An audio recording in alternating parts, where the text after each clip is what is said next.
Well, what a range of emotions we see from this witness, isn't it? I mean, just before this, we saw her almost indignant on the stand and getting a little bit hot-headed, and then all of a sudden she calms down and she's smiling and she's talking about something else. In-session legal analyst and contributor Sunny Hostin is with us to talk about this, as well as trial attorney and communications analyst Hemy Neuman. Thank you both for being with us.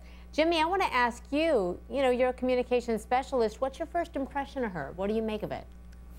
My first impression is that she's not fulfilling our expectations of what someone in this position would be. She's the grieving widow. And in this segment we've just seen, she's smiling while she's talking about her husband's work history. You would expect that a widow who's recounting all of her husband's attempts at working and jobs would have some type of, emotional grieving. You'd see a bit, some sadness. And that's one of the things I always look for when I'm evaluating whether a witness is credible. Do they fulfill the expectations you have of their story, their life position? And I was a little surprised to see her smiling when talking about all of her husband's jobs. You would think she'd be a little bit more sad.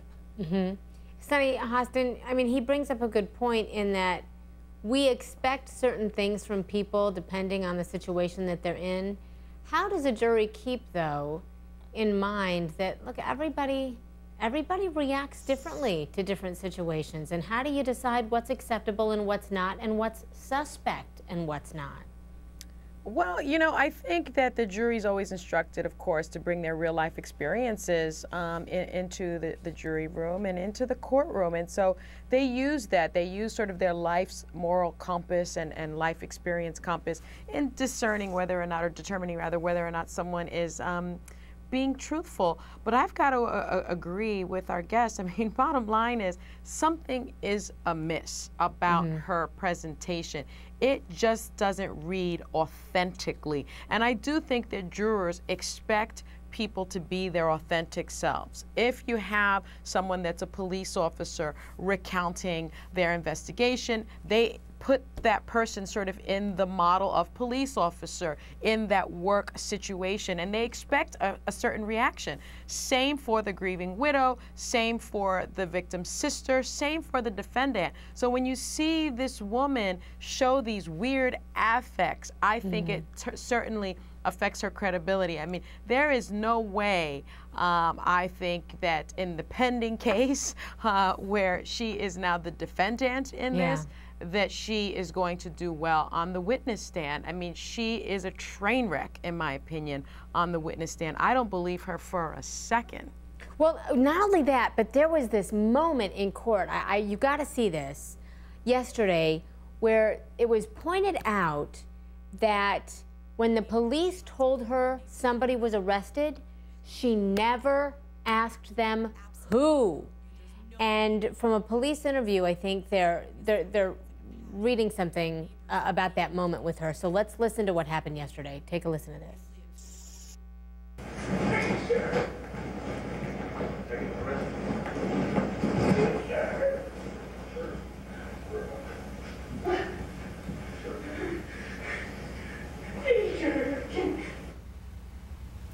Yeah, okay.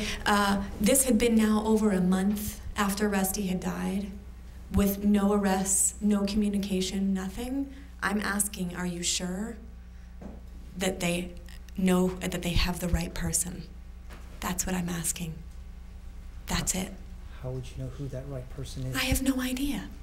All I was asking was, are you sure you've got someone? Are you sure you know and you have the right person? And you told Tammy Parker in the end of December that you knew it was the defendant? I told Tammy, that's fine, yeah, that's what I said. I had a feeling that it was him, but there's no chance that I thought I was right. Okay, here's the thing.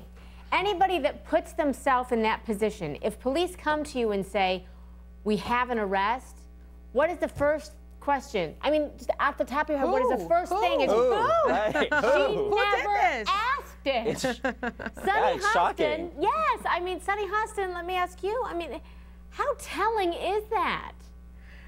I think it's remarkably telling. Again, I don't believe her for a second, and I've just interviewed so many witnesses and put so many people on the witness stand. I know that there are a range of emotions. People react to crime and tragedy certainly differently. Some people are sort of the deer caught in the headlights, and some people are very emotional. But by and large, Christy, you know, there is a commonality of emotions that we all have. And if your loved one was murdered, whether it be your husband or your wife or your children or your mother or your siblings, when they say, we've got an arrest here, I have never heard someone not say, who? Why? It's usually who, and then it's usually why.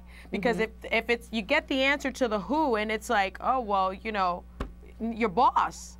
It's like, really? Why? Or, you know, so it was just a random shooting, just a gangbanger. Oh my goodness, you know. But yeah, but you still ask why. You always ask the who and you usually ask the why. Yeah, Jimmy. The thing is, we saw such indignation even there. Yes. I mean, we know this woman is defensive from the get-go. Right. And she's not a grieving wife, as you said, as we would expect. Does her defensiveness, do you think, distract from Hemy Neuman at all? I mean, could that actually help his case and point the finger at her more so? Yeah, absolutely. I think that's part of the defense strategy, which is there's no dispute here that he shot Rusty, so they're trying to shift the blame, almost make Andrea the villain. And by getting these pieces of testimony out from her and this behavior, it actually helps them reinforce that maybe she was manipulative of Hemy, took advantage of a fragile mental state, which is trying to support their insanity defense. I was really shocked not just at the fact that she didn't ask who at the moment of being told of the arrest, but her reaction during that clip that was just played in trial, because she was so indignant. Did you see the head bop and the finger wave? It was almost as if she was like, oh no, you didn't. You know, do not challenge me on this. And I actually, the social media sphere is always a good barometer of how people react to these things. So I actually looked yesterday on the In Session Facebook fan page at the numerous comments that were coming out about the trial and Andrea's testimony. And I'll read you some of the words that some of the people posted. They called her smug and commented about her cockiness and arrogance and indignant. I think that reaction that we're all seeing is very common. And it wasn't just because she didn't ask who when finding out about the arrest. It's her reaction in court, being so flagrant in being challenged about it. It seems like she's a woman who does not like to be challenged, and it's almost as if she's trying to be up there defending her own behavior when she's not even on trial, which makes you wonder, what does she have to hide? Right, right. Oh boy, that is the truth. I know my people on Twitter, they tweet me, and this woman is a character. They can't take their eyes off her because they just don't know what, and they don't like her next. And they do not like her overwhelmingly. That's true. Hey, thank you both so much for being with us, Sunny Hostin and Jimmy Nguyen. Good to have you here as we start day 4 of the Hemy Neuman murder trial. The victim's wife, Andrea Sneiderman, she ain't going anywhere. She's still on the stand. She's going to tell the jury about a time when the victim and the defendant had lunch together. And you're going to want to see our Drew Peterson special later today. Vinnie Politan is covering every angle of the trial. It begins at 1 p.m. Let us know what you think about these cases. We'd love to hear from you. Just call us at 1-877-JUROR13 or just reach us on Facebook or Twitter.